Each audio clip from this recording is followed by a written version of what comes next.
Y'all know exactly what kind of person I am talking about when I say main character syndrome. Maybe even someone you personally know came to mind, but this is a huge epidemic that wasn't really all that big of an issue with previous generations because they didn't have social media the way we have it today. They weren't getting instant gratification through their phones. People were challenging them on things. They were really taught to be aware of their surroundings and have basic decency and etiquette in public.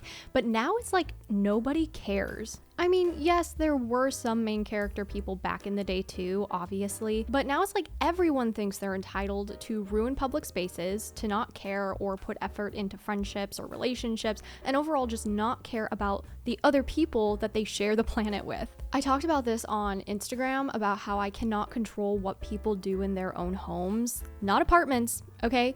That is still a shared living space.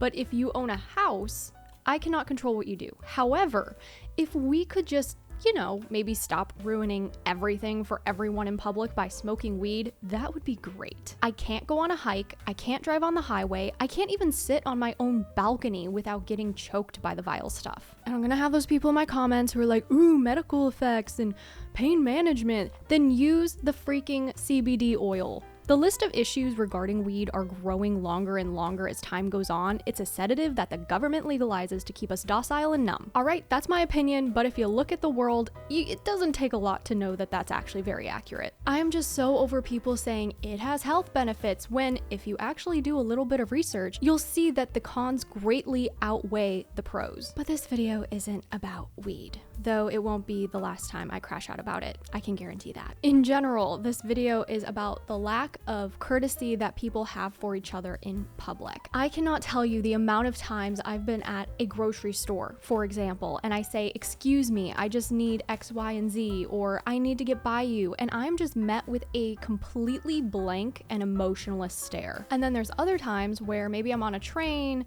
in a laundromat, in a grocery store, or just, something public along those lines, and there are these people having full-blown outside voice speakerphone on phone calls. I don't need to hear both sides of the conversation. Whenever I have to take a phone call in public, I always have my headphones with me, and if I don't have my headphones with me, it's not on speakerphone, I'm whispering, it's quiet, and usually I try to stay outside. But most phone calls you don't have to take until you're done doing the thing that you have to do. Also, multitasking sucks, so why would you want to be on the phone and grocery shop? It just makes no sense to me. Okay, coming down from my little crash out, one of my favorite saints is Saint Francis de Sales, and he argued that holiness isn't just about these big sacrifices, it's about what he calls exquisite courtesy. He believed that being polite and aware of others is a form of charity. It really is not that hard to be courteous of those around you. I expect some crazy behavior from kids who haven't learned about, the social norms or etiquette yet,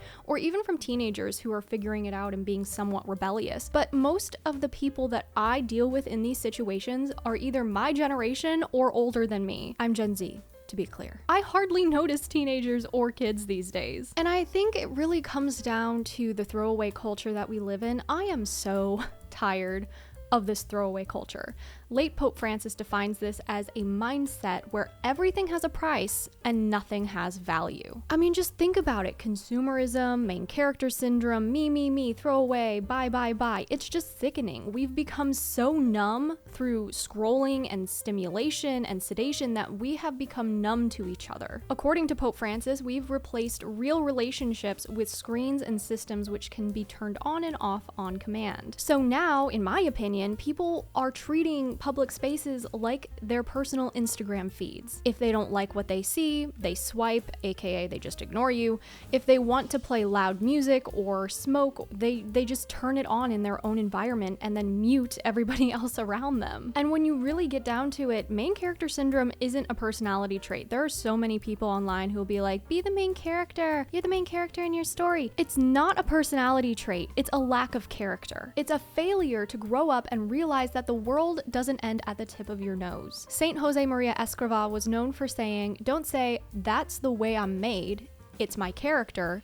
It's your lack of character. Be a man. Estover. More and more people act like NPCs. I look into people's eyes and it's like there's nothing there. It literally doesn't even look like they're present in their own body, which is a whole other terrifying thing if you're driving, especially in St. Louis. Anyone who lives here knows the drivers here are so awful, even worse than Chicago. Even worse, because in Chicago they're predictable. Here, they're not. They're very scary here. But anyways, I guess it isn't really surprising to me when we live in a culture of death. Abortion has been legalized, and now euthanasia is legal in a lot of states and countries. It's sick, you know? But it's no wonder we don't view each other as human beings when God has been taken out of schools and society. We've lost the meaning of life, which is to know, love, and serve God. We treat each other like products on social media, consuming so much content it starts bleeding together. Saint Pope John Paul II said that when we lose the sense of God, we lose the sense of man. And the list goes on and on and on as to why all of this has happened over time. It's been a slow burn over many, many decades. And I think it really is social media that has caused us to be where we are today. Instant dopamine hits from things that we should really be shaming people for.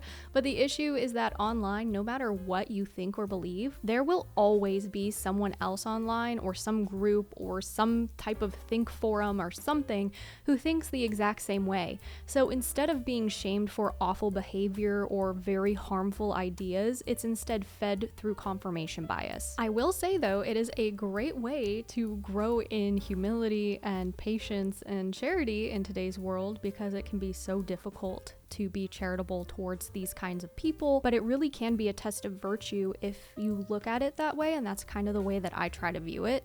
But that doesn't mean I'm not going to call it out either. You know what I mean? Like, I'm still going to call it out because it's really annoying and we shouldn't be doing that. But at the same time, when I do find myself in those situations, I find that it's a lot more efficacious for me to actually practice my virtue than it is to get upset or annoyed in the moment. And I've seen a lot of spiritual growth through that, so maybe that'll inspire you guys. And we're constantly told by the world and by social media that being the main character is how you find happiness. But the church teaches that you actually only find yourself when you stop looking in the mirror and you start looking at who you can serve. Anywho, thanks for coming to my crash out, everyone. I'd love to know your guys' thoughts about this in the comments below. As always, please be respectful and don't forget to check out my affiliates linked below. I'll talk to you guys in the next vlog. Bye!